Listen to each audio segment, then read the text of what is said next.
குடிசையிலே கொஞ்ச காலம் தங்கி பாருலே கூரையின் ஓட்டை வீரி செல்வடி நட்சத்திரம் எண்டி பாருலே கூவும் செல்போனின் நச்சரிப்பை அணைத்து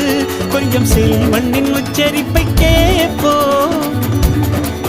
வெறும் காலில் செருப்பின்று நடந்து மண்ணோடு பேசிக்கொண்டு போவோம் மடலைகள் ஆவோ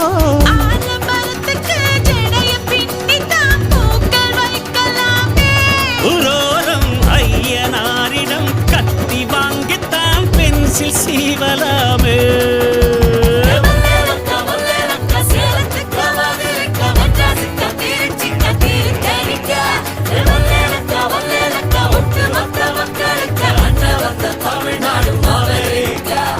காவிரி யாரும் கை குத்தல் அரிசியும் மறந்து போ